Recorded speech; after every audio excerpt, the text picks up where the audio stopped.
Hola, os voy a enseñar a cómo saber si tenemos un motor dañado en el Tarántula X6. Es muy sencillo, solo al darle potencia para que se levante, si vemos que de uno de los lados no levanta, si hiciera así o si hiciera así, entonces ese motor lo tendríamos dañado. Otra forma es por el ruido que hace, que chirría, como vemos en este caso, y ahora les enseñaré otro paso que es inclinándolo. Vamos a intentar levantarlo para que veáis que no tiene fuerza.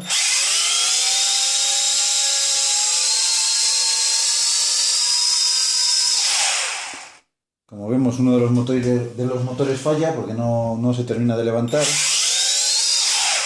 y se va hacia un lado.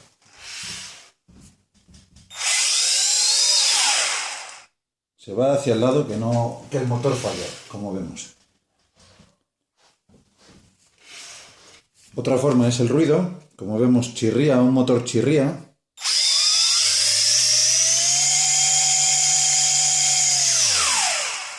Se escucha un chirrido.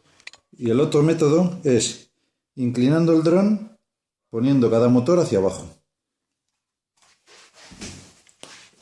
Le damos a la palanca de levantarse y al estar inclinado el dron en esta posición vertical solo funciona el motor que tenemos hacia abajo. Ese funciona bien, vemos que el sonido es correcto. Este también, el sonido sigue siendo el correcto.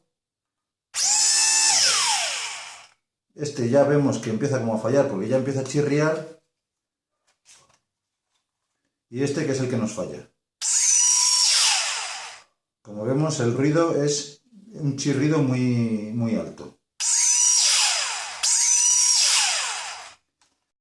Bueno, pues esto es todo. Como veis, es muy sencillo identificar qué motor tenéis dañado. Tengo que hacer un vídeo sustituyéndolo, estoy esperando a que me lleguen, lo tengo comprado. En la descripción del vídeo abajo dejaré un link donde compro yo los repuestos.